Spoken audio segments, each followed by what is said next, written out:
झारखंड मुक्ति मोर्चा के नेताओं ने जिला कार्यालय में प्रेस वार्ता आयोजित कर पूर्व विधायक सत्येंद्र नाथ तिवारी पर जवाबी हमला। झारखंड मुक्ति मोर्चा के जिला अध्यक्ष तनवीर आलम ने मीडिया को बताया कि कई दिनों विकास के कार्य में बाधा डालने का हर दम प्रयास माननीय पूर्व विधायक द्वारा किया जा रहा है। विकास के कार्य को देख करके वह एकदम घबरा गए।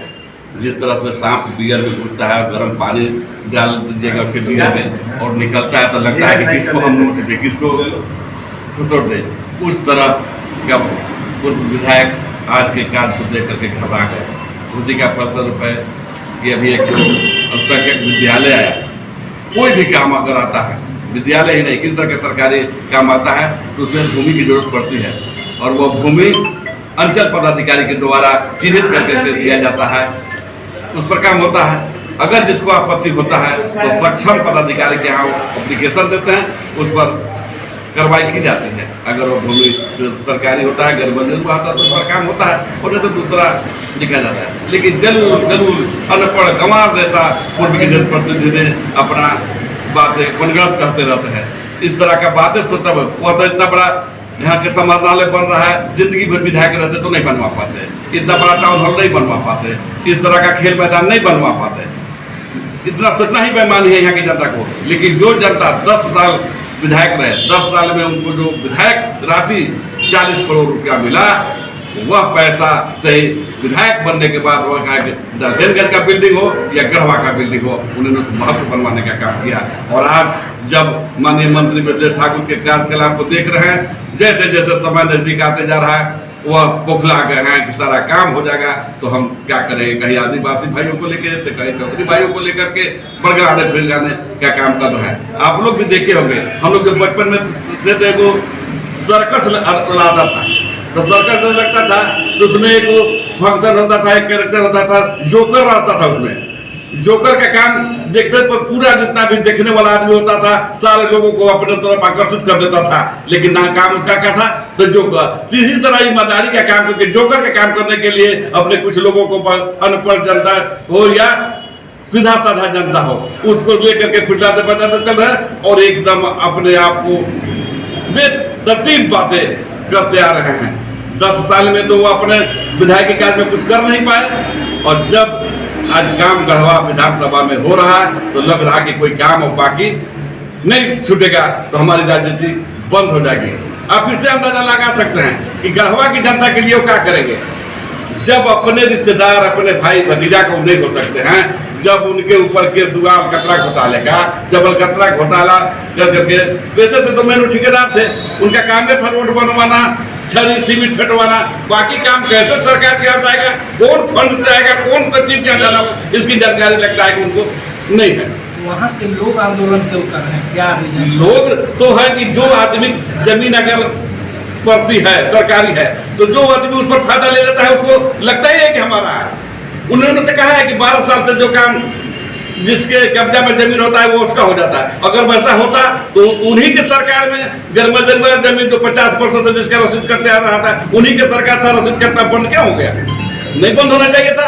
अगर वैसा होता था इस तरह की बात करता थे। आप अंदाजा लगा सकते हैं कि कितना पढ़ा लिखा भी आदमी है, कितना इनको राजनीतिक ज्ञान है या कानूनी जानकारी है। वहाँ के लोग को आप क्या कर रहे हैं? वहाँ के लोगों के लिए आज हमारी एसडीओ से बात की है। मैं आया हूँ सुबह एसडीओ से बात किया हूँ। क्या आप वहाँ के आदमी के जो आदमी कहता है कि जमीन मेरा है उन्हें आप नोटिस करके अपने कार्यालय में बुला करके और उन लोगों के कागजात की जांच करें। अगर उन लोगों के पास कागजात है तो वह जमीन पर हम कार्यालय क्यों वहाँ एक सभा क्यों नहीं करा? सभा अभी सभा की क्या बात है, भी ये कानूनी प्रक्रिया है। हम जमीन के कागजात के बारे में नहीं जान सकते हैं। हम ऐसे जिला अध्यक्ष हैं, कागज अंचल पदाधिकारी देखेंगे, एसडीओ देखेंगे, सीआई देखेंगे, कर्मचारी देखेंगे। हमने एसडीओ के जो उसके पदाधिकारी हैं उनको हमने कहा है कि आप जमीन को देखिए कि जमीन कैसा है, कैसे सीओ ने उस जमीन को चिन्हित किया है। अगर वह जमीन अगर किस 3 लोगों को 1 एकड़ का घोषित करता होगा तो जमीन तो 1 एकड़ नहीं है, वहाँ पर जमीन 10 एकड़ से भी ज्यादा जमीन है। अगर वह जमीन होगा सरकारी विद्यालय बनेगा, नहीं होगा जमीन दूसरा चिन्हित होगा। लेकिन इस तरह के गरीब जनता को, असहाय जनता को बरगला फैला करके यहाँ पर दौड़ाना यह उचित। वहीं जिला प्रवक्ता धीरज दुबे ने भी अपनी बातों को रखा।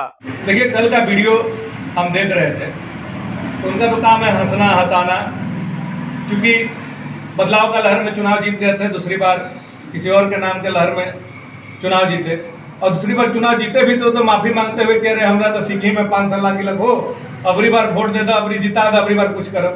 लेकिन फिर जनता ठगा हुआ अपने आप को महसूस किया, जिसका परिणाम 2019 में देखने को मिला कि उनको यहाँ से बोरिया बिस्तारा सीमेंट के हटना पड़ा।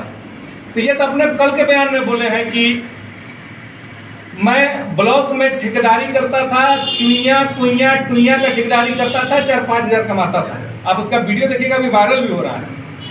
तो जो आदमी का नेचर और सिग्नेचर नहीं बदलता है, ये आदमी पहले ब्लॉक लेवल पर ठेकेदारी करके लूटते थे, उसके बाद जब विधायक बने तो 40 करोड़ का पूरा विधायक कोटा ही डकार गए, और मात्र 4-5 आदमी पोसुआ जिसको बोलता है ना, पोसुआ आदमी रखे हुए थे 4-5 आदमी ठेकेदारी करने के लिए।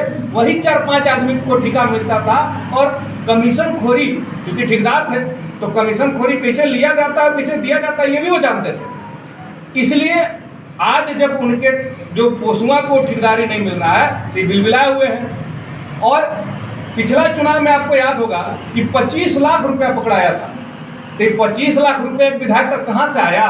अभी तक इसका जांच नहीं हुआ है, क्योंकि उस समय उनकी सरकार थी। ये वही कमीशन खोरी का पैसा था, ये वही विधायक कोटा के डकैती का पैसा था, और यही इनका काम है। विगत दिनों में एक रामचरितमानस का एक पंक्ति है कि जाकी रही भावना जैसी, प्रभु मूरत देखी तिन्ही तैसी। तो जो जिस भावना से रहता है उसको पूरा संसार वैसा ही दिखता है। इनको ठेकेदारी करते थे, इनको लगता है कि जो अभी विधायक बना वो भी ठेकेदारी और यही करता होगा। माननीय, आप में अगर इच्छा शक्ति होती, आप में दम होता, तो आप गढ़वा को आज 10 साल में सजग जिला बना देते, जागरूक जिला बना देते, विकसित जिला बना देते। लेकिन नहीं, आपका काम था लोगों को बहलाना, फुसलाना, झूठ बोलना, ठगना। एक आप कहानी पढ़े होंगे, अली बाबा 40 चोर, ये है ठग बाबा और 4 चोर। 40 भी इनके पास संख्या नहीं बचा है, मात्र 4 संख्या है। ठग बाबा 4 चोर मिलके वो पूरे जनता को गुमराह करने का काम कर रहे हैं। और अभी जो फरटिया में जमीन का मामला है, कहीं भी किसी भी गांव में चले जाइए, गैर मजरूआ जमीन कहीं भी आपको खाली नहीं मिलेगा, किसी न किसी का उस पर कब्जा रहता है। आज अगर वहाँ पे कुछ अच्छी चीजें बनने की बात आ रही है तो प्रशासन और सरकार उस जमीन को खाली कराएगी। और ये बोलते हैं उजाड़ने की बात, हमारी सरकार 3-3 डिसमिल जमीन देकर मुजहर परिवार के लोगों को, भुइयां समाज के लोगों को कल्याणपुर में जाके बसाई है। उसका पट्टा का दान पत्र जो पूर्व यहाँ के डीसी थे उन्होंने दिया है, हमारी सरकार ने, माननीय मंत्री मिथिलेश कुमार ठाकुर जी ने दिलाया है। तो आज ऐसा नहीं है कि माननीय मंत्री जी और सरकार जो है तो किसी का घर उजाड़ने का काम करेंगे। अगर वहाँ पे उनका जमीन है या नहीं भी है तो भी उनको जगह दिया जाएगा। लेकिन ये सरकारी योजना, आज आदिम जनजाति विद्यालय बनाया जा रहा है रंका में, वहाँ विश्वविद्यालय, वहाँ महाविद्यालय लेकर आया गया, वो भी बन रहा है। बड़ी बड़ी योजनाएं धरातल पे गढ़वा में उतरी है।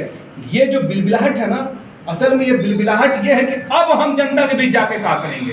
तो इनको रात को सपना आएगा बालू, इनको सवेरे फिर उठेंगे तो हल्ला करें। प्रेस वार्ता में जिला अध्यक्ष तनवीर आलम, जिला प्रवक्ता धीरज दुबे, शिक्षा विभाग के प्रतिनिधि असरफी राम, अल्पसंख्यक मोर्चा के जिला अध्यक्ष आलमगीर अंसारी सहित कई अन्य लोग भी उपस्थित थे।